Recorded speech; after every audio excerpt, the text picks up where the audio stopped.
벌써 사도행전 세 번째 시간인데요. 오늘 말씀을 한 구절 우리 같이 읽고 또 시작하겠습니다. 오늘 가능하면 여러분들 좀 대화할 수 있는 시간을 좀 많이 드리려고 그래요. 요한 1서 2장 18절에서 요한 1서 2장 18절에서 29절까지 적그리스도에 대한 이야기가 나오는데요. 교독 한번 하시겠습니다. 요한 1서 2장 18절에서 29절, 제가 먼저 18절을 읽겠습니다. 다 찾으셨죠? 아이들아, 지금은 마지막 때라. 적그리스도가 오리라는 말을 너희가 들은 것과 같이 지금도 많은 적그리스도가 일어났으니 그러므로 우리가 마지막 때인 줄 아노라.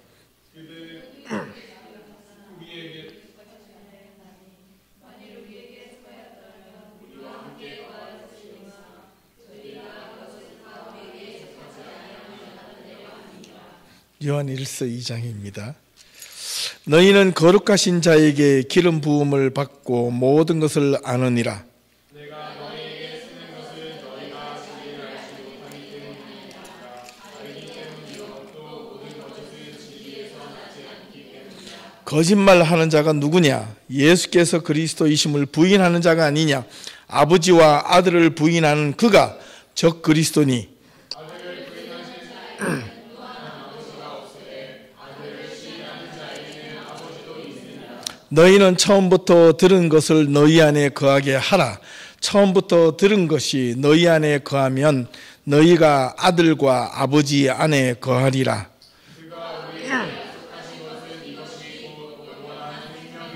너희를 미혹하는 자들에 관하여 내가 이것을 너희에게 썼노라. 너희는 주께 받은 바 기름 부음이 너희 안에 거하느니 아무도 너희를 가르칠 필요가 없고 오직 그의 기름 부음이 모든 것을 너희에게 가르치며 또 참되고 거짓이 없으니 너희를 가르치신 그대로 주 안에 거하라. 자녀들아, 이제 그의 안에 거하라. 이는 주께서 나타내신 바 되면 그가 강림하실 때에 우리로 담대함을 얻어 그 앞에서 부끄럽지 않게 하려 함이라. 너희가 그가 의로우신 줄을 알면 그를 행하는 자마다 그에게서 난 줄을 알리라. 아멘.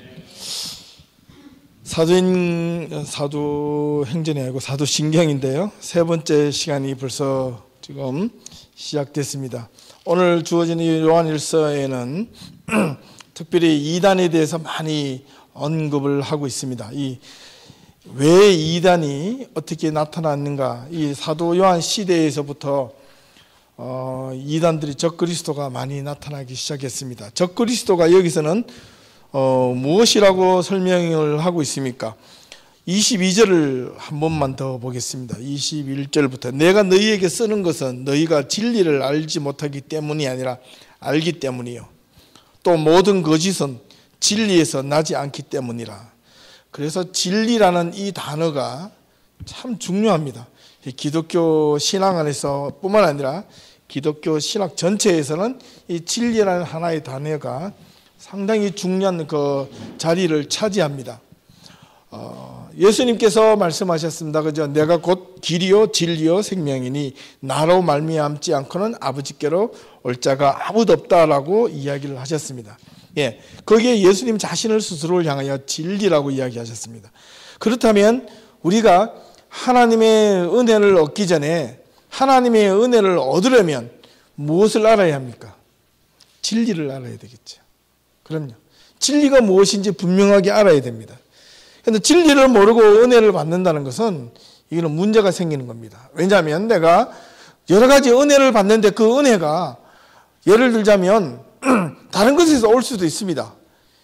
예. 예를 들어 집에 강도가 집에 찾아왔습니다. 그런데 우리 집에 아무것도 없어요. 물건 훔치러 들어왔는데 아무것도 없어요. 보니까 불쌍해요. 근데 강도가 옆집에서 훔쳤던 걸 내주고 가는 거예요. 그것도 은혜입니까? 어떻게 보면 할 수도 있겠죠. 은혜라고 하기는 좀 이상하잖아요. 예. 근데 우리가 하나님을 믿고 있습니다. 하나님에 대한 진리를 알아야지만 하나님의 은혜를 올바르게 받을 수가 있다는 겁니다. 그렇다면 하나님의 은혜를 잘못 받고 있는데도 이것이 하나님의 은혜다라고 이야기한다면 이거는 뭔가 문제가 있는 겁니다. 이게 사인에 문제가 있든지 이게 받는 자에 문제가 있든지 분명하게 문제가 있는 겁니다. 그래서 우리는 이런 올바른 진리를 분별하기 위해서 무엇을 공부하느냐, 이 말씀을 배우고 그 다음에 진리를 말씀을 좀 더 체계적으로 우리가 신앙 고백하는 것을 사도신경이라고 이야기를 하는 겁니다.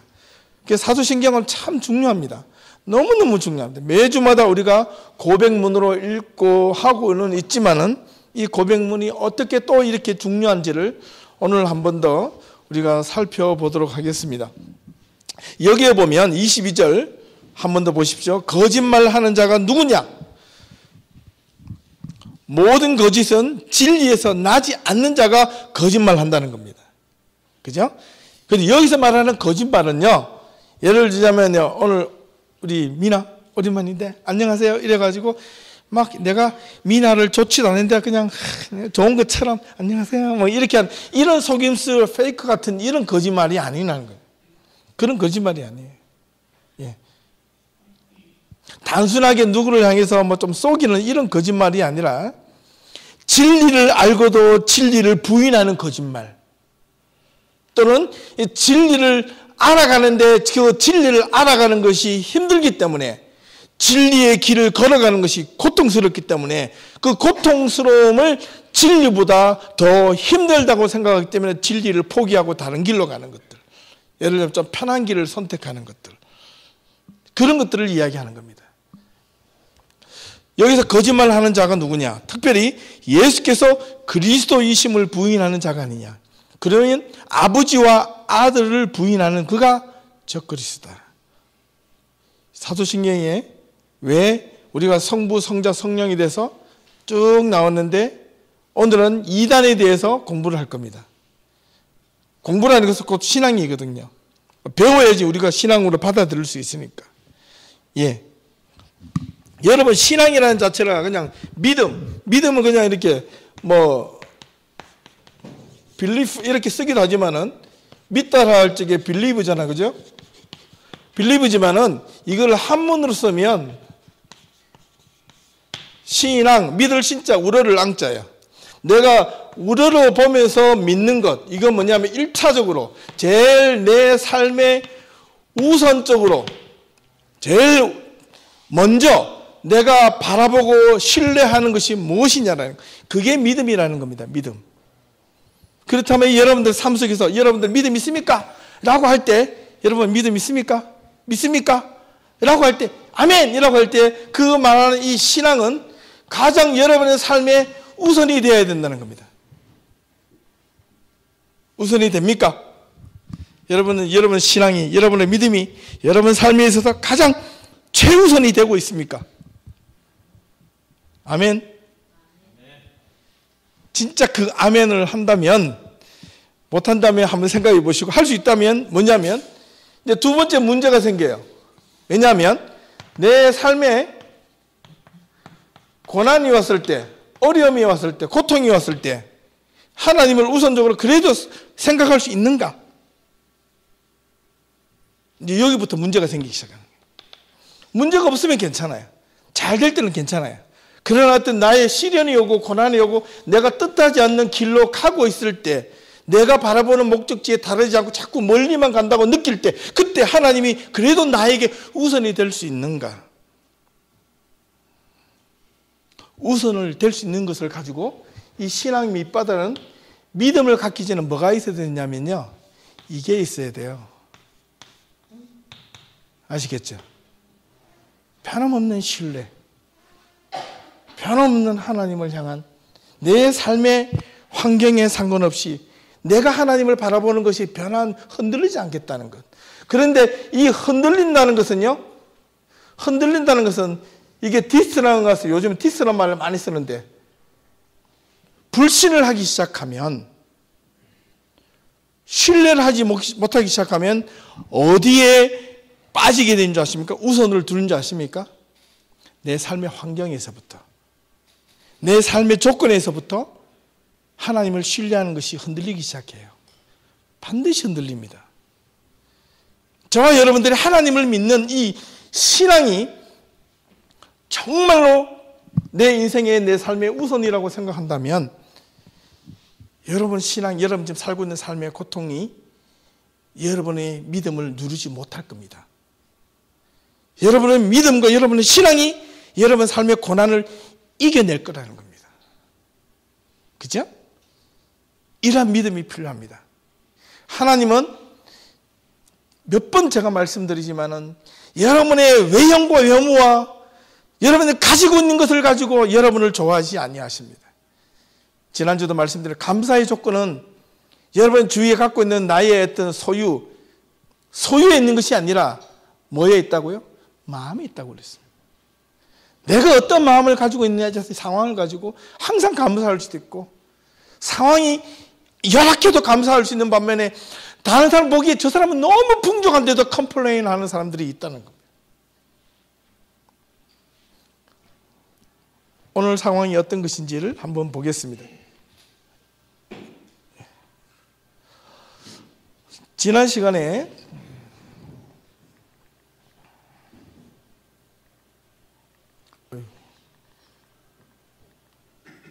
사도신경의 마지막 이게 로마 신경이라는 것이 중요하다 그랬습니다.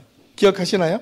지난주 오실 분들 로마 신경이 사도신경 고백문에 아주 하나의 틀을 갖고 있고 이것이 나중에 세례받을 때에 모든 것들이 이렇게 이어진다 그랬습니다. 로마 신경 가운데서는 세례할 때 성부 하나님을 믿습니까? 라고 이야기한다 그랬죠. 그래서 세례를 준다 그랬죠. 그래서 두 번째 성자 예수님이 육으로 부활하시고 이래가지고 하나님을 믿습니까? 라고 했을 때 아멘 하고 하면 또 세례를 준다 그랬죠. 그 다음에 성령에 대해서 이야기를 하고 났을 때 또 세례를 준다고. 그래서 로마 시대의 초대 교회에서는 세례를 한 사람에게 3번을 준다 그랬습니다. 근데 그 신앙의 고백문이 이제 나중에 신앙의 본문으로 이렇게 심볼룸 로마눔이라는 라틴어로 해서 이렇게 만들어진다고 했습니다. 이 R이라는 것이 로마 신경을 의미하는데 사도신경은 여기서 멈추지 않고 4세기에 사도신경에 어느 정도 참고와 변화가 일어나는데 이런 내용들이 들어간다고 지난 시간에 말씀을 드렸습니다. 그러고 나서 이제 이 4세기가 중요한데 예수님이 부활하시고 승천하시고 나서 AD가 아니고 한 30년, 35년 사이에 예수님이 하늘로 올라가셨어요. 금방 다시 오신다 그랬는데 안 오신단 말이에요. 10년, 20년, 30년이 지나고 난 이후부터 그때부터 바로 뭐가 생겼냐면 예수 그리스도에 대한 이해가 잘못된 사람들이 잘못 오해한 사람들이 신앙이 갖기 시작하는 겁니다. 그 신앙을 갖기 시작한 사람들의 형태가 바로 이 형태가 똑같습니다. 왜냐하면 예수님께서 주시는 그 말씀 사도들 예수님의 제자들은 그때는 살아 있었어요. 사도들이 가르친 그 내용을 가지고 듣다 보니까 이 신앙과 이 믿음이 삶의 우선이 되는 것이 아니라 그들에게는 뭐가 계속해서 증가가 됐습니까? 핍박. 로마 시대에 예수 그리스도, 예수를 믿는 사람들을 핍박 잡아서 다 죽이는 거예요. 심지어는 끓는 가마에도 놓고 사자구리도 놓고 그때부터 막 시작이 된 겁니다. 그때가 피크가 AD 한 100년에서부터 300년 사이에 엄청난 핍박이 가해졌습니다. 로마 황제의 그 유명한 사람들. 그 중에 한 사람 네로 황제도 앞에 60년 전 경우 네로 황제도 있었고요.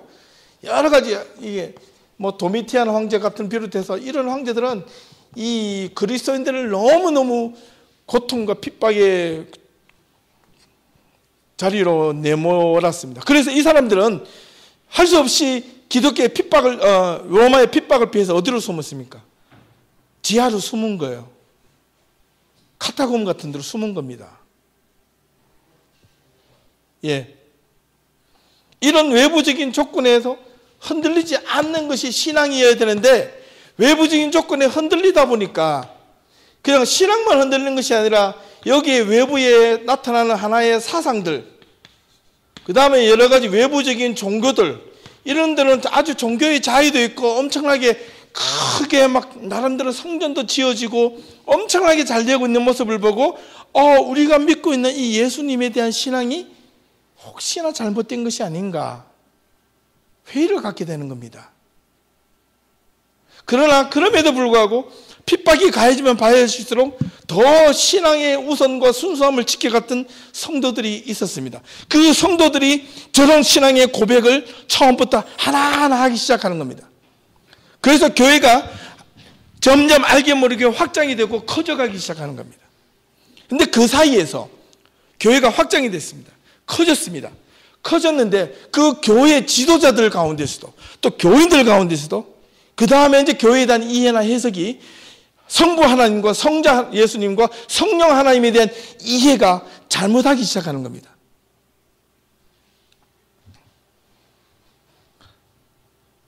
그래서 이단들의 출현과 기독교적인 대응들, 이단, 초대교회 구성원들은 출신 배경이 다양했습니다.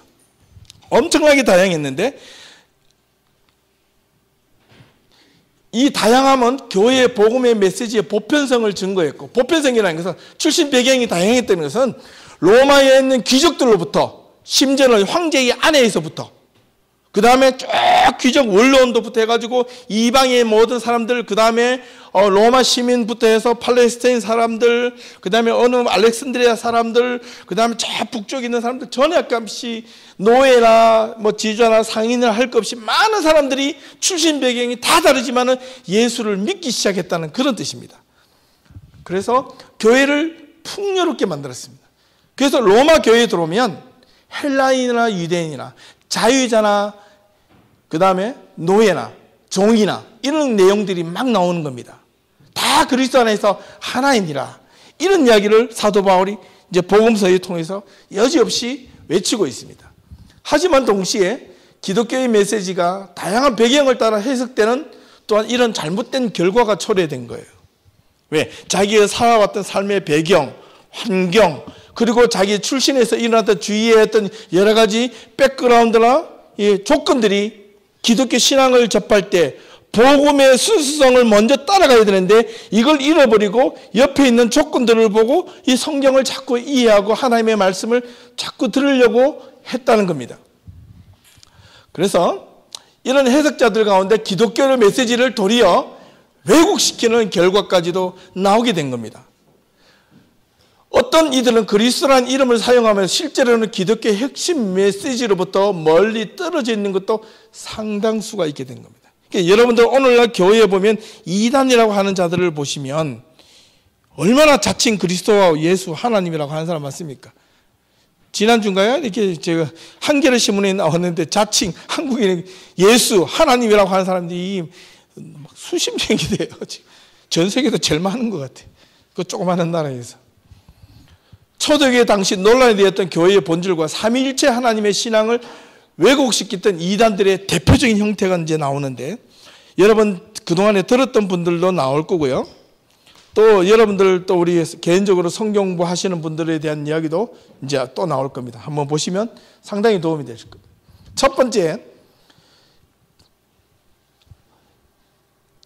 초대교회에서 가장 심하게 기독교 안으로 침투해 와서 어떻게 보면 오늘날까지도 어떻게 보면 이런 하나의 이미지가 남아있는 신앙 중에 하나가 영지주의입니다. 그 다음에 두 번째가 말시온이라는 주의인데 이 두 가지가 초대교회에서 가장 큰 영향을 미쳤습니다. 이 영지주의라는 말은 이 그노스티즘이라는 이거는 영적인 지식이라는 뜻입니다. 영적인 지식. 영지주의란 영지주의는 기독교 안에 다양한 해석과 잘못된 이해 가운데 생겨났는데 기독교 안과 밖에 있었던 거대한 처음에는 비조직적 운동으로 나타났습니다. 이 영지주의는 바벨론의 점성술, 페르시아의 이원론, 신플라톤주의 같은 이런 잡다한 여러 가지 주변에 근동에 있는 이런 사상과 종교적 형태들을 종합해서 만들어내는 하나의 이론이었습니다. 그런데 여기를 백그라운드로 하는 가장 큰 결정적인 사상은 신플라톤주의, 이따가 나오는데 플라톤주의, 헬라 철학에서 나타나는 플라톤의 사상. 여러분 중고등학교나 대학의 철학 시간에 기본적으로 플라톤에 보면 그 동굴의 비유라고 그림자 같은 이 비유가 있을 겁니다. 그게 다 저기서 나옵니다. 그리고 여러분들이 그 헬라 철학에서 본 플라톤의 파이돈이라는 책 있죠. 그 책에 나오는 동굴의 비유가 바로 영지주의 사상의 대표적인 내용입니다. 그 다음에 이데아라는 말을 들어보셨을 겁니다. 그게 다 영향이 저기에 다 있습니다. 그게 기독교 안에서 직결적으로 침투해 들어오는 겁니다. 그래서 이 신학을 제대로 공부하려면 철학을 어느 정도 알아야 된다는 겁니다. 이런 영지주의 이론을 체계를 형성하는데 그리스도라는 이름과 유대교와 기독교적 전통을 자신들의 여러 이론 체결 속에서 막 섞어서 유대교, 기독교 전통의 본질을 왜곡시키는 역할을 결정적으로 했습니다. 그래서 이 용어라는 말은 히라버로 그노시스, 영지주의자들은 지식이 구원을 위해서 꼭 필요한 비밀 열쇠라고 하며 영적이란 말을 영지주의자들이 처음으로 쓰기 시작했습니다. 그런데 성경에는 사도 바울이 이네들보다 먼저 영적이란 단어가 나옵니다. 푸니마토스, 사도 바울이 있었습니다. 고린도 전후서에. 그 말을 가지고 이것을 인용을 하기 시작하는 겁니다. 영적 이해력을 지닌 사람들을 특별하고 신비로운 지식이라고 이들은 주장을 했습니다. 그리고 영지주의가 이해하는 인간, 사람이란 어떤 존재인가? 이거는 헬라 철학에서 나타나는 영향을 받는데, 인간은 본래 영원한 영의 부분으로 육체 안에 투옥돼 육체 안에 감옥에 갇혔다고 보는 겁니다. 그래서 영지주의 최종적인 목표는 인간의 정신이 이게 육체와 물질 세계로부터 해방받는 거예요. 육신의 물질 세계는 다 악하다는 거예요. 유한한 세계들은 다 악하다는 거예요. 그래서 영적인 이 정신과 영이라는 이것이 가장 고귀하다는 거예요. 그래서 영이 순수해지려면, 영이 구원을 받으려면 신령한 지식을 얻어야 되는데 그 신령한 지식이 그노시스라는 겁니다. 그런데 이 영지주의 사상이 아주 복잡하게 되어 있습니다. 이따가 도표를 제가 잠깐 보여드릴 텐데요. 이게 보통 사람들, 이게 전문가들도 이해하기가 상당하게 복잡하게 만들어졌습니다. 여하튼 짧게 설명하면 그렇습니다. 인간은 육체와 물질로 나누어져 있고 이원론인데, 이거는 다 플라톤주의에서 나옵니다. 영지주의자들에게 아주 중요한 의미를 가집니다. 인간이 육체와 물질 속에서 이 영이 있었는데, 영이 물질 세계로 추방이 되어가지고 육체 안에 갇혔다는 거예요. 이거를 태어났다라고 이야기를 하는 겁니다. 물질계란 영원한 고향이 아니라 영의 구원을 제외하는 장애물이다. 그래서 영지주의가 이해하는 세계와 몸의 기원은 모든 실제가 근원적으로 영적이었다고 주장합니다. 이 영적이라는 말을 여기서 영지주의자들이 상당히 신앙적으로 많이 씁니다. 그리고 최고의 영적인 존재는 물질 세계를 원래 창조할 의도가 없었습니다. 최고의 영적 존재를 비토스라고 이야기합니다. 영지주의자들은 비토스와 지게, 고요함과 이 영원한 최고의 영적인 아버지를 비토스라는 헬라어로 쓰는데, 이 두 가지 사이에서 나온 것이 바로 그 중에 하나가 이 인간이라는 겁니다. 나온 이가 할 때 카톡이라니까. 요즘 카톡 망명자가, 사이버 망명자가 많이 생겼다는데 들으셨나요? 예, 저도 텔레그램이라는 걸로 망명을 했습니다. 예, 여러분들 여기 앉아 있어서 카톡을 괜히 하면 한국에서 다 조사를 해서 봅니다. 괜히 이상한 말 썼다가 또 한국 입국할 때 잡힐라.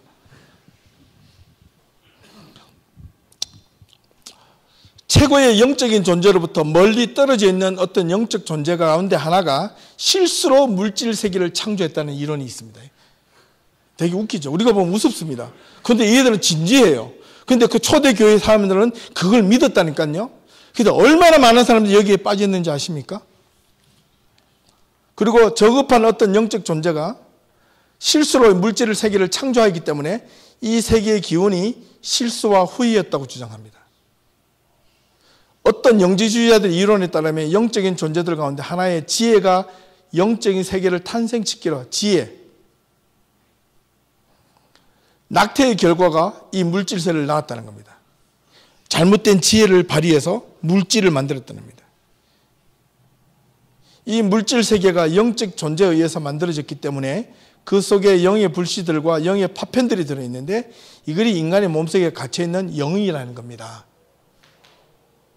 그런데 이 영이 최고의 지고자의 비토스라는 최고의 영적인 존재로 가기 위해서는 이 육체로 갇혀지는 이 영이 마지막에는 어떻게 되냐면 이 육체의 몸을 벗을 때 영혼이 자유롭게 된다는 겁니다.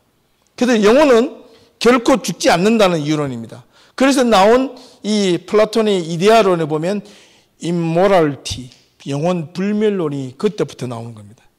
이런 사상들이 기독교 안에 들어와서 기독교 신앙 안에 영혼이 죽지 않는다라고 표현을 한 겁니다.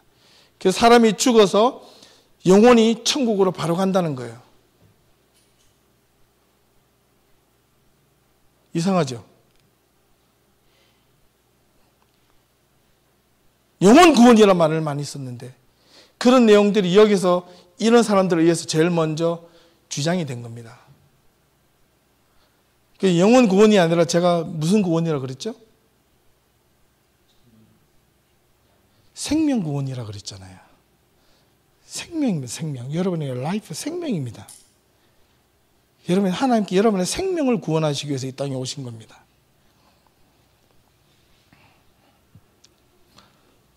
그 다음에 영지주의의 구원론은 이러한 인간의 몸속에 갇혀있는 영적인 것들을 해방시키기 위해서 영적인 메시지가 여기에 그노시스인데 이게 이 세상에 와서 우리를 일깨워주고 각성시켜주고 깨닫게 해서 우리들 안에 잠들어 있고 육체의 정욕과 충동에 의해서 억압받고 있으니까 영적인 존재가 초월적인 영계, 영적인 세계로부터 내림하여 우리들 자신이 누군가를 깨닫게 해주어야 하고 우리로 하여금 이 육체의 감금에 대하여 계속해서 투쟁하지 않으면 안 된다는 거예요. 이 메신저가 구원을 위해서 꼭 필요한 지식과 영감인 인스피레이션, 이것을 그노시스라는 것을 가지고 와야 한다는 거예요. 그래서 이거는 가장 신비한 지식인데 이거는 어떻게 이루어지느냐 하면 그냥 이렇게 듣고 배우고 깨달음으로 오는 것이 아니라 때로는 무아지경, 황홀경에서 이렇게 온다는 거예요. 그래서 이네들이 의식 가운데서는요, 어떤 제의적 이방의 신의 제사의 형태 가운데 하나인 막 영적인 무아지경. 지금도 터키에 가보면 이슬람들이 긴 모자 쓰고 팔을 보고 긴 쳐 맞고 남자들 막 이렇게 도는 거 아시나요? 그 1시간 이상을 돌면요 정신이 혼미해가지고 멍멍한 상태가 돼요. 황홀경. 그보다 수십 배 수백 배에 더 많은 그런 어떤 종교적인 어떤 제의적인 형태를 갖고 있다는 겁니다. 그래서 순간적으로 얻어지는 그런 신비한 깨달음은 우리가 지금 정신 맞짱이어서는 도저히 안 된다는 겁니다. 왜냐하면 우리가 육체 안에 갇혀있기 때문에 영이, 이 육체 안에 갇혀있는 영이 이 육체의 정욕 때문에, 눈에 보이는 것 때문에, 그 다음에 욕심 때문에 내가 온전한 영적인 지식을 깨달을 수 없다는 겁니다. 그런데 성경은 이미 우리에게 네가 보고 듣고 느끼고 깨닫게 할 수 있도록 하나님께서 가르쳐 주신 겁니다. 왜 그걸 무시하고 이제 저런 것에 빠져들어가기 시작하는 겁니다. 본래 인간은 영원한 영, 영원한 영의 부분으로 육체 안에 투옥되어 있다고 봤고 몸은 영의 감옥이고 인간의 참된 본성에 역행하기 때문에 이 육이 악하다고 이야기를 하는 겁니다. 그래서 영지주의자의 최종 목표는 인간의 정신이 육체와 물질 세계로부터 해방받는데 이 해방되는 날이 언제냐고요? 죽음을 맞이할 때. 죽음을 고귀하게 본 겁니다. 그래서 소크라테스는 죽음을 기쁘게 맞았습니다. 플라톤이 소크라테스의 제자거든요. 플라톤의 사상을 이어받은 사람이 누군가요? 아리스토텔레스. 그가 3단 논법에 의해서 이원론을 체계화시킨 사람입니다. 혹시 대학 다니는 사람 중에서 철학 공부를 하시다가 모르면 저한테 오세요. 저 시험 답을 다 가르쳐 드립니다. 이 내용이 들어도 어렵습니다. 그 다음에 우리가 살고 있는 이곳 위에는 여러 개의 천상적인 영역들이 있대요.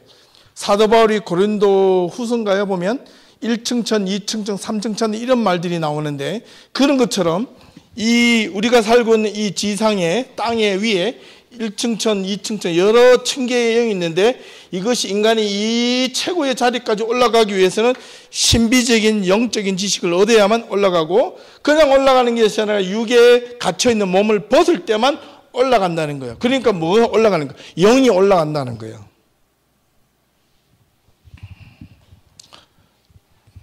그래서 이 악의 세력, 바꾸고 말하면 이 영의 육, 이 물질 세계가 영적인 영역으로 우리가 올라가는데 방해하고 있어서 이 육은 언젠가는 썩어져서 없어질 거고 영이 완전히 변화되어서 최고의 자리로 올라간다는 사상입니다. 그런데 이것이 기독교 안으로 들어와서 기독교적 영지주의가 되는데, 기독교적 영지주의가 그리스도께서 이 세상에 오셔서 하신 일은 인간들에게 우리의 천상적인 기원을 하늘나라애들 생각나게 하고 우리들에게 비밀스러운 지식을 주셔서, 천국 복음이 비밀적인 지식이라는 거예요. 그걸 주셔서 우리들을 하여금 천상의 처소로 돌아가게 하시는 것으로 보았다. 비슷하죠. 그리고 그리스도는 하늘에서 보통 메신저이기 때문에, 몸과 물질은 악하기 때문에 대부분 기독교의 영지주의자들은 그리스도께서 우리와 같은 몸을 지니셨다는 생각을 거부했습니다. 그런데 사도신경에 보면 동정녀 마리아에게서 나시고 본디오 빌라도에게 고난을 받으사 십자가에 못 박혀 죽으시고 사흘 만에 다시 뭘 했다고요? 부활했다는 거예요. 몸으로. 동정녀라는 그 의미가 나중에 설명하겠지만은 이게 인간이 되셨다는 철저한 신앙의 고백입니다. 그런 기본적인 사상들이, 저런 어떤 기독교적 영지주의의 사상들이 교회를 막 휩쓸어가는, 교회를 흔들리게 만든 거예요. 그러니까 예수 그리스도가 인간이 되셨다는 이 몸을 거부하는 것을 거부하니까 100년, 200년 지나고 나니까 이게 그런 것 같아. 어찌 신이 인간이 될 수가 있어? 네가 한번 생각을 해봐. 어떻게 신이 인간이 돼서 신이 인간으로 와서 고난을 받을 수가 있어? 이런 것들을 보면서 그래, 맞아. 신은 신이야. 신은 영적인 사람이야. 육으로 왔다 그래도 잠깐 왔다 간 거야. 이렇게 가설을 내놓으면서 이것이 많은 기독교인들한테 혼란을 가져다 주게 된 겁니다.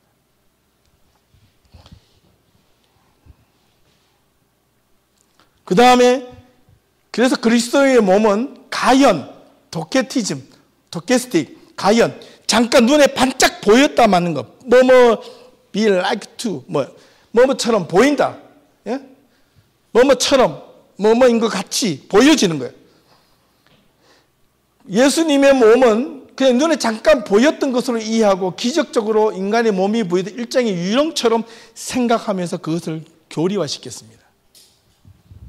많은 영지주의자들은 예수의 몸은 영적 물질로만 되어 있다는 개념까지 갖게 되었고, 영지주의자들은 또한 예수님의 동정녀 마리아 탄생을 거부하는 일까지 생겼습니다.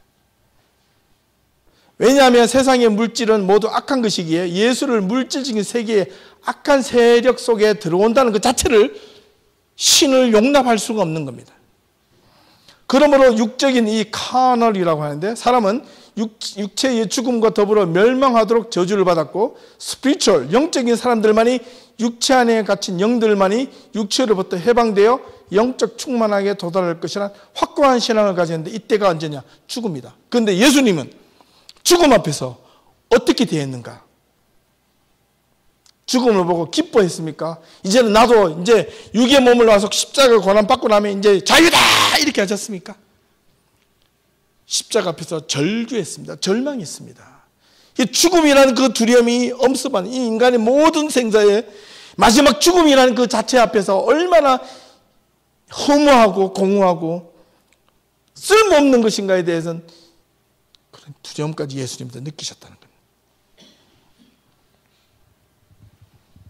그렇다면 이 세상의 삶은 어떠해야 하는가? 영지주의자들은 두 가지로 답변을 하는데, 몸은 영의 감옥이기 때문에 육체와 영 정욕을 제어해야 되고, 육체의 영에 대한 억압을 약화시켜야 된다. 그래서 자꾸 육신을 악하다고 막 찌르는 거예요. 여러분, 남자나 여자나 이성적인 본능은 똑같습니다. 내추럴한 이 이성의 본능은 똑같다는 거예요. 그죠? 남자는 여자를 보는 게 당연하고 여자는 남자를 보는 게 당연한데, 좋아하는 것도 당연하고 마음에 끌리는 것도 당연한데, 성경은 뭐라고 그랬냐면 그 남자가 여자를 보고 여자가 남자를 보고 뭘 하면 간음이라고 했습니까? 예전에는 10계명에서는 그것을 가지고 이게 육체적인 접촉이 있을 때만 간음이라고 했는데, 예수님은 그것을 보고 어떻게 한다는 자? 마음을 품는 자마다, 음욕을 품는 자마다. 그 음욕을 품다라는 말은 되새김질을 하다는 뜻인데, 되새김질하는 것은 이 생각을 마음대로 요리를 하는 거예요. 육체는 가만히 상상의 날개를 펴는 겁니다. 어느 게 더 악합니까? 붙잡아가지고 육체적으로 가는 것도 나쁘지만은, 겉으로 드러나지 않는 그런 상상 속에 펼쳐지는 수만 가지의 그런 악한 생각들을 하는 게 더 나쁘지 않겠습니까? 이게 육신이 악하다면 하면서 이게 영이 생각이 있고 이 육신이 있는데 내가 어떤 나쁜 짓을 해요. 이게 예쁜 아가씨인데 예쁜 사람을 손을 딱 잡으려고 그래요. 그런데 이 손이 저절로 갑니까? 육신이 저절로 갑니까? 생각에 의해서 지배를 하잖아요. 그러면 이 육신은 악하고 육신은 벗겨지고 이 생각은 절대 변화 없이 그대로 하늘나라 간다고요? 그럼 이 생각이 우리가 오만 가지 더러운 생각을 많이 하고 나쁜 생각을 많이 했는데 이것이 정화됨이 없이 하늘로 올라간다면 그 하늘나라는 얼마나 더럽고 지저분한 또 하나의 쓰레기통이 되겠습니까? 그렇진 않거든요. 성경은 기독교 신앙은 그런 것들을 다 일일이 거부했습니다. 사실은 이거를 지키려고 초대교회에 순교자들이 나왔고 이걸 지키려고 초대교회에 복음이 나왔고 이걸 지키려고 무엇이 나오냐면 성경의 경전이 나온 겁니다. 이게 바로 신약 성경이 그래서 만들어진 겁니다. 이런 상황이 나올 때 전까지는 신약 성경 자체가 없었습니다. 어떤 영지주의자는 반면에 영은 결코 쓸모없이 마모될 수 없기 때문에 육체가 좋을 대로 해도 된다는 거예요. 나중에 육체는 썩어지고 영은 안 썩어지기 때문에 영은 육체로부터 갇혀 있지만 영은 영대로 그냥 그대로 살아있다는 거예요. 끝까지. 그래서 영지주의자들은 두 가지로 나누어집니다. 철저한 금욕주의자와 철저한 자유방음주의나 방탕주의자로 극과 극으로 달리는겁니다. 2세기 동안 영지주의는 기독교의 본질을 아주 크게 위협했고 교회의 지도자들은 영지주의를 집요하게 반대했습니다. 창조론, 성육신, 기독론, 부활을 위협받았기 때문입니다.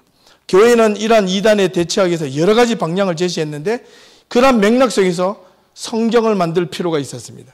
그리고 사도신경을 고백할 필요가 있었습니다. 왜냐하면 이런 자들에게 사도신경에 보면 동정녀 마리아에게 낫다는 고백을 할 수가 없거든요. 그걸 묻게 된 겁니다. 그걸 직접 하라고 시킨 겁니다. 네 입으로 할 수 있겠느냐? 못하면 이단이라는 겁니다. 하면 그리스도인으로 받아주는 겁니다. 그래서 초대교회에서는 예수 믿는 사람들이 두 가지로 예배를 드렸습니다. 두 가지 형태로 예배를 드렸는데 첫 번째는 예배를 어떻게 했냐면 초신자들을 위해서 예배를 드렸습니다. 한 시간 정도면 끝이 나요. 초신자들이 예배를 마치고 나면 진짜 두 번째는 진짜 예배를 또 한 번 드리는데 이 사람들은 누구의 이상으로 받은 사람들, 세례 받은 사람 이상 사람들만 다시 모입니다. 그 자리에서. 우리 이 자리에서 예배를 드리고 1시간 만에 끝납니다. 그냥 보편적으로 예배를 드리고 끝나고 나서 세례 받은 사람들만 다시 남습니다. 그리고 다시 예배를 드리는데 이 예배 시간이 3시간에서 4시간 정도 일어납니다. 성찬식도 하고요. 여기에서 고백되어지는 고백이 뭐냐면 내가 지금 예수 그리스도를 주로 고백하고 믿다가도 밖으로 나가서 로마 사람들한테 잡히거나 이단들의 유혹에 빠지지 않고 횡령 잡히고 신문을 받다 죽는다 할지라도 나는 지금 죽음을 감수하겠습니다. 주님 앞에서 서약하는 시간이었습니다.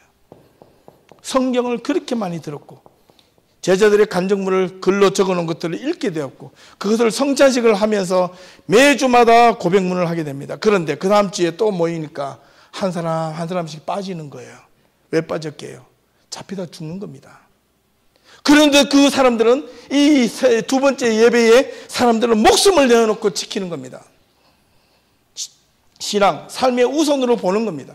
하나님을 우선적으로 생각하는 겁니다. 내 믿음과 내 신앙을 가장 최우선으로 생각하는 겁니다. 내 삶에 그 어떤 고난과 어려움이 없을지라도 하나님의 말씀이 나를 향하여 나의 어떤 현실에 나의 어려움과 환난을 결코 누르지 못할 것이라는 그런 신앙의 고백이 이 예배의 시간에서 철저하게 일어나는 겁니다. 매주마다 성찬식을 하고 매주마다 하나님을 향하여 신앙 고백하고 내가 다짐하고 결의를 하고 어떤 최후의 결단식처럼 하고 나서 나가는 겁니다.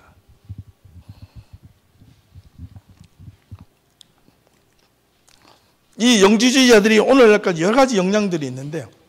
이런 형태로 그림들을 다 띄고 있습니다. 여러분 주제 중에 신지학회라는 이런 사상들이 있고요. 오늘 찾아보십시오. 장미 십자가, 영지주의 상징적인 요소들, 이런 펜테그람, 유대 카발라의 생명나무 이런 것들이 다 영지주의 하나의 형태로 다 가지치기를 해서 빠져나가는 것들이었습니다. 지금 이게 영지주의의 교리 중에 아주 심각한 교리 중에 하나인데요. 제가 최고의 아버지 비토스와 지게 이 고요라고 하는데 시그라고 하기도 하고, 최고의 아버지는 출생되어지지 않는 모나드, 영원한 단자라는 거예요. 영원한 단자가 영원한 에온이신데, 이 고요는 사유라는 말을 씁니다. 자꾸 생각을 하는, 깊게. 근데 어떻게? 신비적인 지식을 향하여. 이것이 두 개가 합쳐져 가지고 새로운 새 쌍이 나왔는데, 하나가 누스, 독생자라는 개념이 나오게 된 것이 그리스도, 그 다음에 알레데이아, 진리라는 것이 독생자와 함께 마주쳐서 한 쌍을 만들었고, 두 번째는 로고스라는 개념과 조의 생명이라는 것이 나왔고, 세 번째 안드로포스, 이게 인간과 그 다음에 에클레시아, 교회가 맞춰 이렇게 세 쌍으로 만들었다는 겁니다.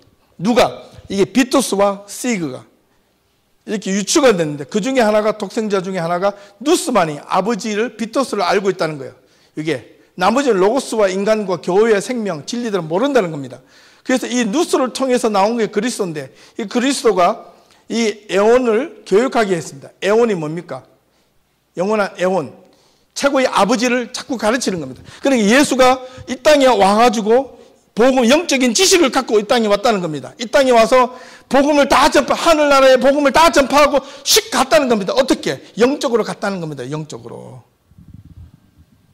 그 다음에 성령이 여기서 돕는다는 겁니다. 이런 개념이 나와가지고 영적인 본질이 pneumatic substance라는 것을 가지고, 그 다음에 위쪽에 여기에 충만한 신성과 이게 호로스, 인간이 갖고 있는 제한, 여기 사르투스 십자가, 이런 것들이 합쳐가지고 밑에 물질 세계를 만들었고, 혼백적 요소, 이 인간 속에 이런 여러 가지 또 하나의 여러 단자들을 만들어서 영과 육과 혼이라는 것을 또 만들어서 이렇게 결합이 되는 겁니다. 이 누스를 통해서 교육을 받아야지만 인간의 육과 혼을 다 제어해버리고 영혼만 하늘나라로 갈 수 있다는 그런 주장들이 막 여기서 나오는 겁니다. 그래서 겉보기에는 상당히 복잡습니다. 나중에 나왔기 때문에 여기서 나온 세상이 데미우르고스, 이거는요 구약의 창조주 하나님을 의미하는데, 구약의 창조의 신은 물질 세계를 만들었기 때문에 이 물질 세계는 저급하게 만들었기 때문에 이게 신은 저급한 신이다. 그래서 창조주 여호와 하나님을 믿지 않습니다. 이 내용들은 나중에 마르시온주의자들까지 영향을 가게 됩니다. 교회 안에. 그래서 밑에 보면 영지주의자들이 헌장에 따르면 인간에게 세 가지 계급이 있는데, 물질적인 인간, 전혀 구원받을 수 없는 존재, 혼백적인 인간, 힘들긴 하지만 예수를 아는 자들 지식과 그를 따르는 모범으로 구원을 받을 수 있는 존재, 열심히 노력하면 된다는 거예요. 그런데 가능성이 없다는 겁니다. 그러나 마지막에 영적인 인간은 오직 예수의 가르침만을 파악하기만 하면 되는데, 이거는 가만히 있어도 구원받는다는 겁니다. 쉽게 말하면 운명론적입니다. 결정이 다 되어버리는 겁니다. 그러나 내가 받으려면 열심히 노력하라는 겁니다. 데미우르고스가 흙으로 사람을 먼저 만들고 자신의 혼백적 실체를 불어넣어서 인간을 만들었다는 겁니다. 여기 사람이 저기 위에서 만들어진 이 인간과 나중에 개념적으로 합쳐집니다. 이 도표가 2장밖에 안 되는데요, 책이 이만큼 두껍습니다.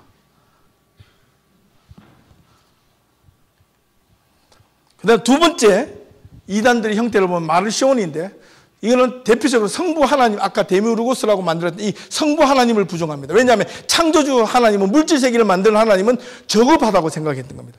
마르시온의 아버지 본도의 시노프라는 사람이 교회의 감독, 쉽게 말하면 노회장, 여러 교회의 지도자였습니다.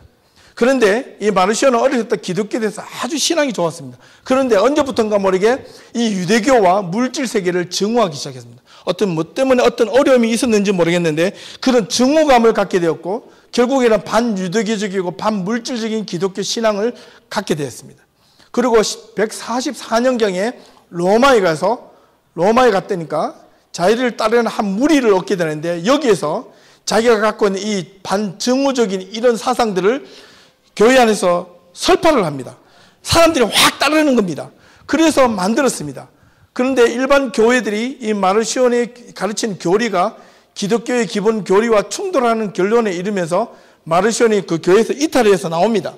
나와가지고 자신의 교회를 세웠고, 이 교회는 교회의 경쟁자로서 몇 세기를 지탱하면서 교회를 상당히 혼란을 시켰습니다. 그리고 마르시온의 신혼가는 역시 앞에 영지주의와 마찬가지로 세계가 악하다고 확신했기 때문에 창조자 역시 악하든지 무식하든지 둘 중에 하나임에 틀림없다고 판단했어요. 그래서 영지주의자들은 복잡한 체계와는 달리 영지주의는 되게 복잡게 그려졌는데 마르시온주의는 상당히 심플하게 교리화시켜버렸습니다. 이게 사람들이 많이 빠졌어요. 또 그래서 단순한 신앙 해결자의 신앙 해결을 제시했는데 예수님의 하나님과 아버지는 구약의 하나님이신 여호와와 동일한 인물이 아니라고 결론을 내렸고, 예수의 아버지는 본래 하나의 영적인 세계만이 존재할 것이라고 했고, 구약의 하나님이신 여호와라는 여호와는 무지 또는 악한 의도에서 이 물질 세계를 만들었기 때문에 인류를 또 그 가운데 두셔서 타락하게 만들었기 때문에 이 구약의 하나님은 제거되어야 된다는 거예요. 그래서 믿지 않았습니다. 그래서 영지주의 사상에서 이 사상이 비로옵니다. 일정한 부분을 갖고 옵니다. 그래서 마르시온이 구약이 영감되는 최고의 아버지에 의해서가 아니라 여호와라 하는 이 신에 의해서 이루어졌다고 보기 때문에 구약 성경을 정경에서 자기의 성경에서 빼버립니다. 믿지 않습니다. 폐기시켜버립니다. 그리고 신약의 복음서들 가운데서 누가복음과 사도 바울이 썼던 바울 서신들 가운데서만 이것이 자기가 하나님의 말씀이고 복음이다라고 스스로가 정경화시켜버린 겁니다.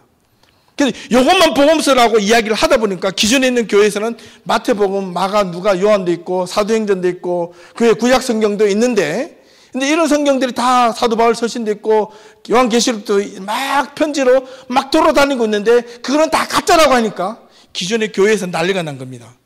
그럼 어떻게 해야 되겠는가?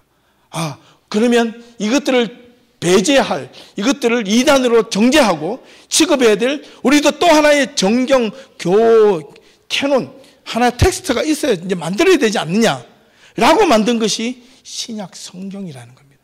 이게 27권이 그래서 만들어진 겁니다. 신약 성경은 아무렇게나 만들어진 게 아니라 사도의 전승, 그 다음에 이것이 복음서가 과연 객관성이 있는지, 정말 예수님께서 말씀하시는 것인지, 이게 복음적인 것인지 하나하나 일일이 따지서 만들어서 최종적으로 교회 전체 지도자가 만들어서 이것은 하나님의 말씀이더라고 선포한 것이 카르타고에서 회의에서 신약 성경이 정경화가 된 겁니다. 그래서 여러분들 갖고 있는 성경이 지금 신약 성경이 그렇게 지금까지 내려오게 된 겁니다. 아무렇게나 성경이 나온 게 아니라 사도신경과 신약 성경이 만들어진 것과 그 다음에 또 하나 여러 가지 교회의 시스템, 교회의 제도, 그 다음에 교회의 행정, 이런 것들이 거기서부터 필요성을 느끼게 되는구나 이렇게 생각을 하게 된 겁니다.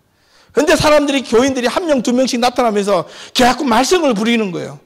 그러자 보니까 나중에 보니까 이거는 교회 정경화가 되기 전에 오늘 읽었던 요한 2세에도 보니까 이 적그리스도 된 내용들이 자기 마음대로 막 생각하는 거예요. 자기 마음대로 예수를 판단하고 자기 마음대로 하나님이고 자기가 받았던 은혜만 가지고 최고라고 생각하고 교회에서 막 유혹을 하는 거예요. 그러다 보니까 교회 지도자에 혼란이 생겨서, 그래서 이 복음서를 만들게 된 배경이 그렇게 있습니다.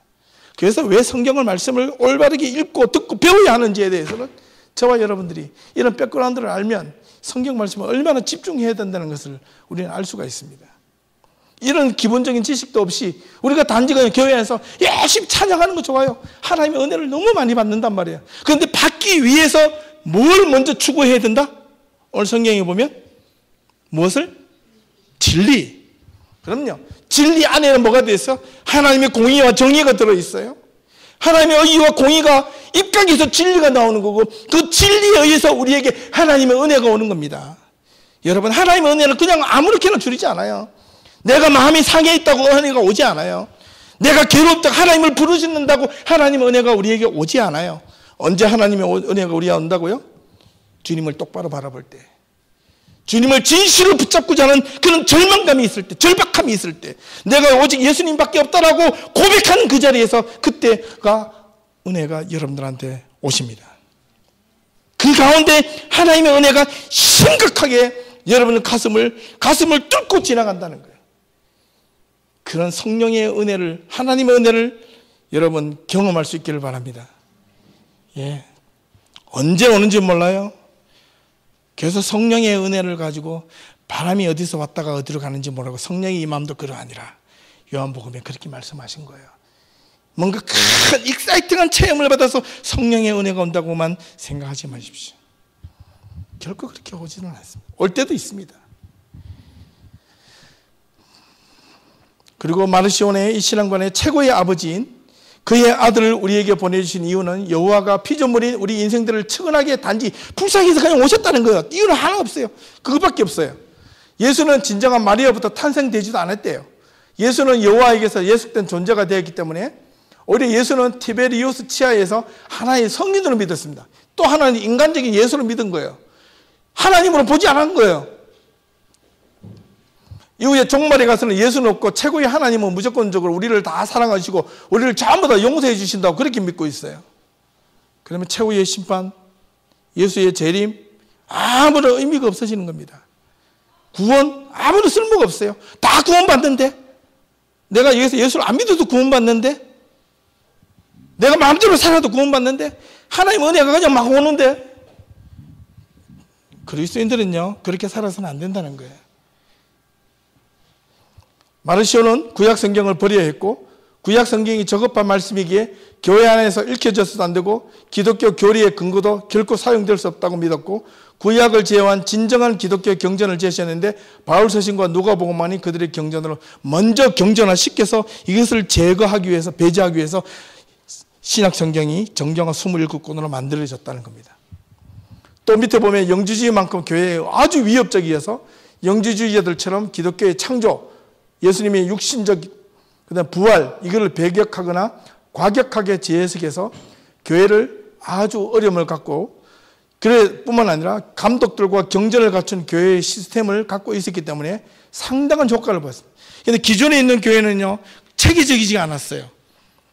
교회 지도자가 있었고 목회자가 있었고 있었지만은 거기에 따라서요 이렇게 좀 시스템적으로 돌아가지 않았어요. 근데 그런 사람들 이단들이 그렇게 하는 모습을 보고 아 우리도 그렇게 해야 되겠다라고 교회 시스템을 만들어진 겁니다. 그래서 장로들을 세우고요. 그 다음에 또 교회 목회자를 세우고 교인들 집사를 세우고 그렇게 해서 교회의 질서를 세우게 만든 겁니다.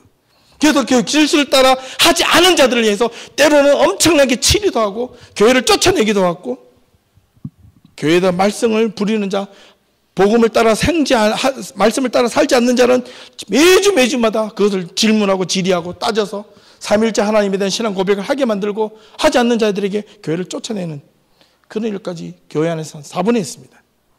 근데 오늘날 이 교회는요 다 은혜예요. 다 은혜예요. 하나님이 다 용서해 주세요. 잘못해도 용서해 주세요. 그러니까 교회가 난장판입니다. 교회가 난장판이에요. 질서가 없어요. 자기 생각만 틀리면 교회가 다 틀린다고 보는 거예요. 교회 지도자가 틀린다고 보고 집사도 틀리고 장로도 틀리고 교인들도 틀리고 다 자기 마음에 안 들면 다 틀린다는 거예요. 여러분 뭐를 보고 가셔야 되냐면 진리를 보고 가십시오. 진리 구하십시오. 진리가 여러분들을 자유케 하십니다. 이게 복음서의 핵심입니다. 예수 그리스도의 복음이 진정으로 여러분들을 자유케 하신답니다. 진짜 여러분들이 예수님의 그 향한 복음이 갈망이 진리가 여러분 안을 들어오면 여러분이 갖고 있는 이 탐욕, 이기, 자만심들이 내려놓음을 당하게 될 겁니다. 하나님에 의해서 이끌림을 받으라는 겁니다. 바꾸어 말하면 성경에 있는 이 말씀에 의해서 여러분들이 여러분의 생각과 여러분의 삶을 이끌림을 받으라는 겁니다. 매일 아침마다 매일의 묵상을 보내죠. 여러분들 받는 거는 띵동 하면서 뜨지만은 저는 그거 하기 위해서 2시간 이상, 3시간 이상씩 고민합니다. 여러분 보기에 별것 아닌 글이지만은.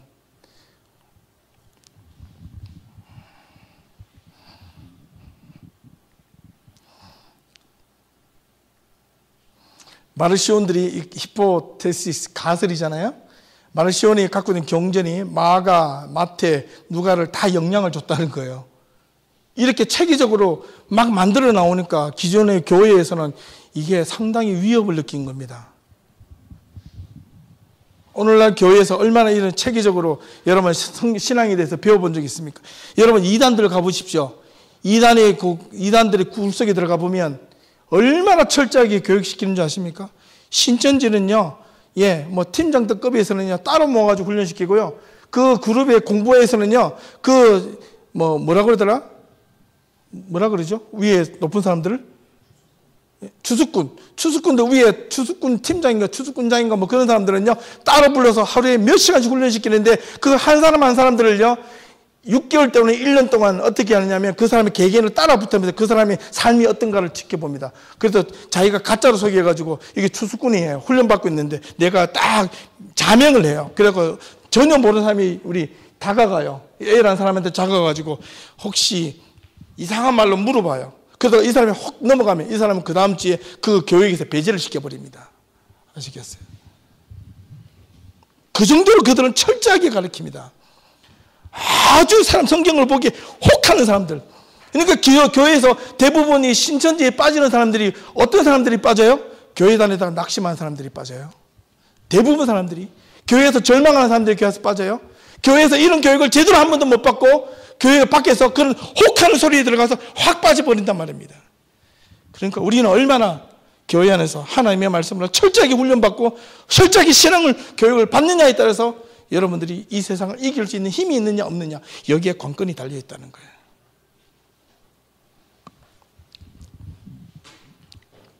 그 다음에 두 번째는 역동적 군주신론이 있는데, 이건 빨리 지나갈게요. 시간이 거의 다 되겠죠. 그게 가장 중요한데, 에비온파라고 있는데, 역동적 군주신론은 뭐냐, 아답티즘, 이 양자설이라는 거 있는데, 예수님은요, 두 가지로 갈라집니다. 하나는 육으로 입고 오지 않았다. 신이다, 그냥.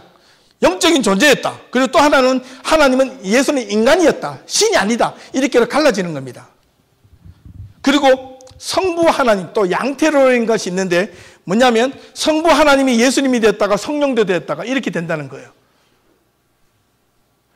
예를 들면 나는 집에 가면 그냥 유진이 아버지고, 그다음에 교회 오면 목사고, 내가 이게 친구들 만나면 내가 그냥 하나의 친구, 이런 term. 내 몸은 하는데 내가 세 가지 역할을 하고 있다는 겁니다.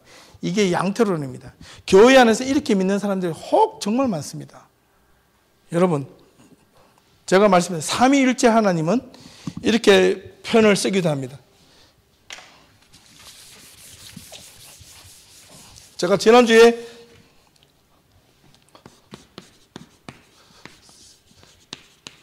three persons, one substance 이렇게 이야기를 했는데 그냥 더 쉽게는 three in one 이렇게 표현하기도 합니다.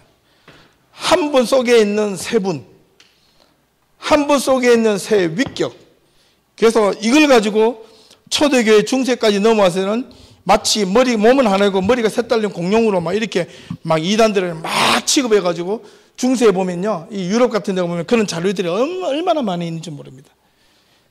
근데 성경은 이렇게 한 분 속에 있는 세 분이라고 해서 몸은 하나이고 머리가 셋 달린 것이 아니랍니다. 그렇게 보는 것 자체가 바로 양태론이라는 겁니다. 양태론.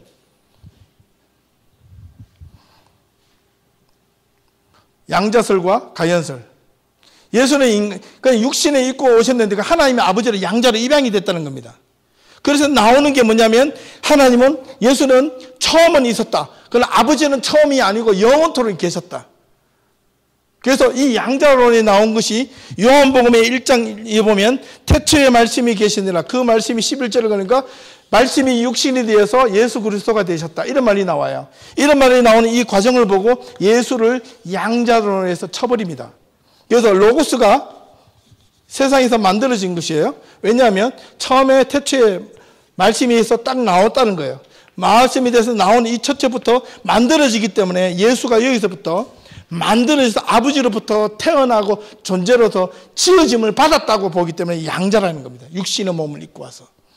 이런 사상들이 알게 모르게 막 섞여서 초대교회 AD 100년에서 400년까지 교회를 전체를 휩쓸고 쭉 지나갑니다. 근데 그것에서 끝나는 게 아니라 그런 잔재들이 교회 안에 여전히 남아가지고 때로는 성경 속에서도, 신약 성경 내용의 가운데서도, 그 다음에 교인들 전통의 사상 속에서도 계속해서 흘러서 어떻게 보면 오늘날까지 우리 기독교 안에서 이런 형태들이 다양하게 존재합니다.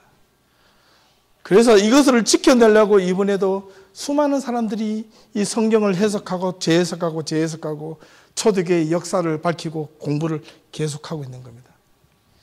여러분, 그게 그냥 머리에 지식인가요? 아니죠. 뭔가요? 신앙입니다. 신앙. 알아야지 바르게 믿을 수가 있는 겁니다. 가슴으로 결코 오지 않습니다. 깨달음이 있어야 오는 겁니다. 아리아파가 또 있는데 325년에 예수 그리스도의 신성을 부인하고 인성만 하다가 이게 쫓겨났는데요. 사벨리안 뉴스라는 사람들도 나중에 있는데 이런 내용들이 앞에서 말씀한 영지주와 마르시온의 크게 이 두 가지 내용 가운데 거의 다가 이게 격까지 브랜치로 다 나왔던 결국 말하면 한 20가지 크게는 20개 또는 30개 이상의 이단의 형태들이 막 나옵니다.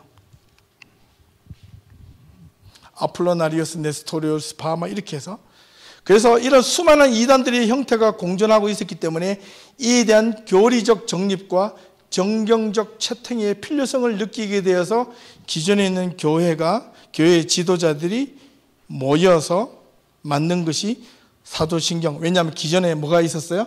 로마 신경이 있었죠. 그죠? 로마 신경이 있었지 않습니까? 그걸 가지고 와서 그걸 기점으로 해서 애드해서 만든 것이 바로 저와 여러분들이 지금 고백하고 있는 사도신경이라는 겁니다. 이런 이단들의 형태가 우리가 알게 모르게 헬라 철학의 플라톤주의, 이원론 말씀드렸습니다. 나중에 한번 영혼불멸론 이런 것들이 계속해서 물질은 악하고 영은 자유롭다는 겁니다. 그래서 영혼은 결코 죽지 않기 때문에 영혼불멸론이 나온다는 겁니다. 스토아주의 이 보면 사도 바울이 사도행전 17장 16절에서 18절에 보면 아덴에서 에피쿠르스하와 스토아 철학자들과 논쟁을 벌였던 그 내용이 나오는데, 그죠? 이 스토아 학파들은 AD 한 4세기 말쯤에 제논에 의해서 시작됐는데, 이게 본격적으로 가장 융성할 때인데, 사도 바울 시대에 스토아 학파가 있었습니다. 이미 그 전에 있었어요. 있었는데 가장 크게 이게 사상으로 크게 발전이 된 겁니다. 요한복음 4장 24절을 보면 뭐가 있습니까? 예배하는 자가 신령과 진정으로 예배할지니라. 그래서 그런 내용들이 스토아 학파의 푸뉴마 사상으로 들어와서 고대 그리스 사상과 신약 성경과 구약 성경과 그 다음에 그들이 그리스 사상이 가지고 있는 푸뉴마 사상과 오버랩이 돼서 막 섞여서 교회 안으로 막 들어오는 겁니다. 근데 성경에 기록된 이 내용들이 이 스토아 학파에 갖고 있는 이 사상을 해석을 해버립니다. 그는 의식을 구조를 가지고 이원론적 사상으로 나누어집니다. 나중에 그 다음에 중요한 것 중에 하나가 여러분 조로아스터교가 있는데 두 가지만 더 하겠습니다. 조로아스터교 많이 들어보셨죠? 여러분 그 일본의 자동차 마츠다 자동차가 이게 조로아스터교의 신의 이름입니다. 조로아스터교는 사람인데 또는 베아교라고 부르는데 BC 1800에서 BC 640년경에 등장을 했는데요. 중동의 박트리아 지방에서 조로아스터라는 사람이 원래 본명이 누구냐면 짜라투스트라입니다. 많이 들어보셨죠? 예, 니체가 짜라투스트라는 이렇게 말했다라고 썼던 그 책의 이름이 이 조로아스터교, 조로아스터라는 사람의 본명이 짜라투스트라입니다. 그에서 세워진 종교인데 불을 신성시하고 유일신을 예배하던 고대 페르시아 종교로서 교도 자신들은 아우라 마지다를 믿는다 하여 마지다교라고도 부르기도 했습니다. 이게 중국에까지 들어가는데요. 나중에 중국에서는 현교, 사미교 세 가지의 다른 이방 종교 중에 하나로 중국에는 상당히 넓게 퍼져 있었습니다. 지금도 중국에 한 신앙의 종교 형법에 불교만 있는 게 아니라 저 조로아스터교가 지금도 있고요. 지금 현재 살아있는 현존하는 조로아스터교는 이란의 지역에 있습니다. 조로아스터는 한 아우라 마지다 지혜의 주라고 했는데 그를 제외한 다른 모든 신에 대한 제의를 거부했고 이 조로아스터교의 사상이 가장 극대적으로 나타날 때가 있는 거예요. 성경에 보면 바사왕 다리오라는 왕이 나오죠. 누구냐면 이 고레스 왕 다음에 다리오 왕이 나오는데 그 다리오 왕 때 가장 위대한 시온으로 등장합니다. 성경에는 다리오 왕이 등장하는 이게 비문들이 이런 성경 구절에 여러 구절에 다리오 왕이 나옵니다. 이때에 다리오가 이 조로아스터교를 가장 신봉했던 자고 이 페르시아 바사 왕국의 바사 왕국 페르시아를 첫 번째 바벨론을 멸망시키고 첫 번째 왕이 되었던 왕이 누구죠? 고레스 왕이 있는데 이 고레스 왕이 이 조로아스터교를 함께 신봉을 했던 자입니다. 그런데 성경은 하나님께서 이 바사 왕 고레스를 가지고 뭐라고 했는지 아세요? 내 목자, 나의 기뻐하는 종이다, 이런 표현을 씁니다.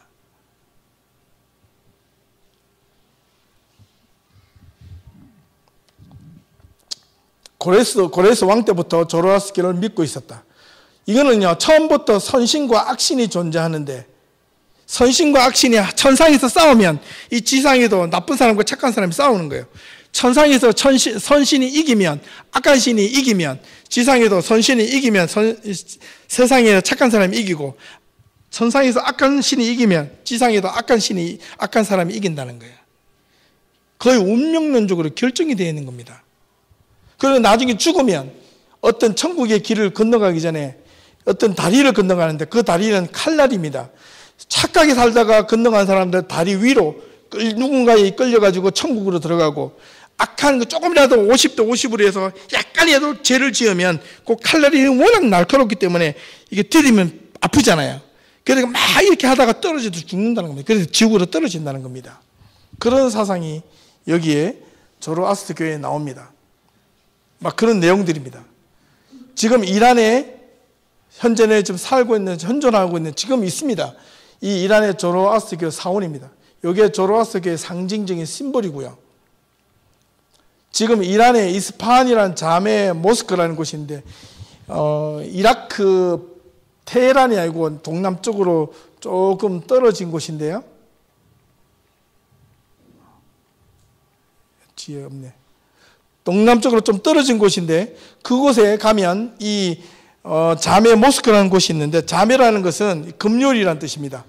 금요일에 모스크로 들어가서 예배를 드리는 곳인데, 들어가는 입구는 아주 좁은데 이렇게 화려합니다. 이 화려한 푸른색의 컬러가, 지금은 이슬람 문화권이라서 이슬람 사원이지만은 저는 푸른 모든 색깔들이 원형이 뭐냐면 페르시아의 조로아스터 교의 종교의 심볼입니다.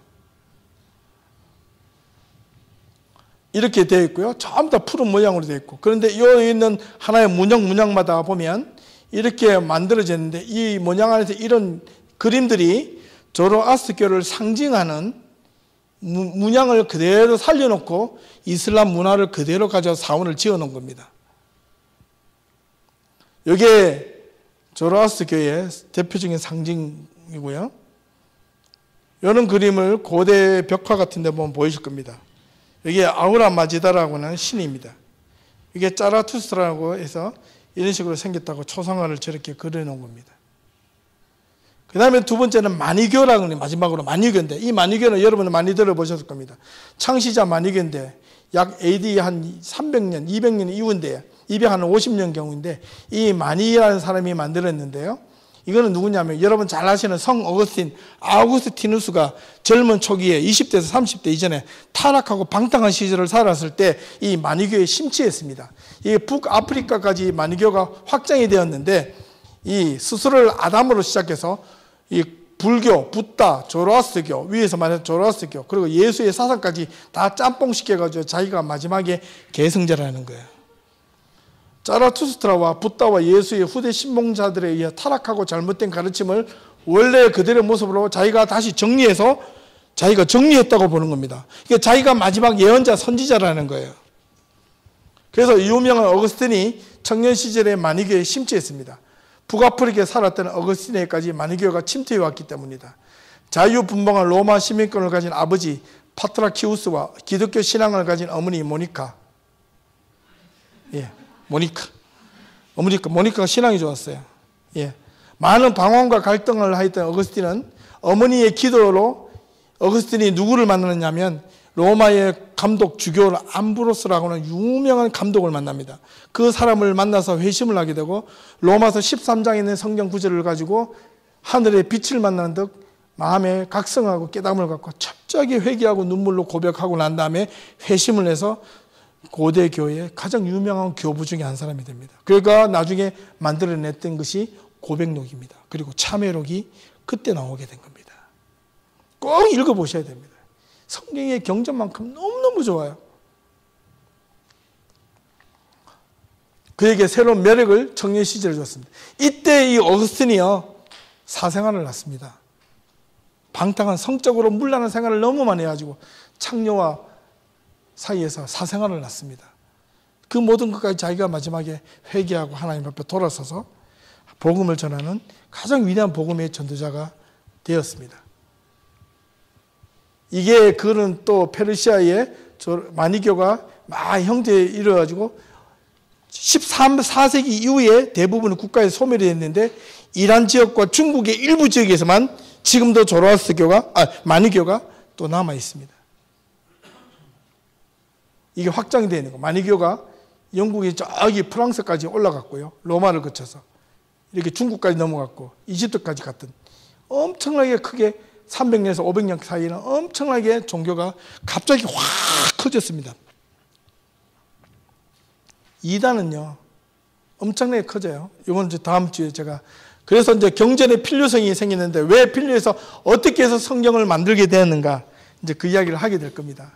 오늘 많은 이야기를 또 1시간 가량 했는데 여러분 이 성경이 단순하게 이단이 나온 게 아니라 저와 여러분들이 갖고 있는 이 신앙의 형태를 매일마다 여러분의 신앙과 삶을 돌아보고 반성을 해야 됩니다.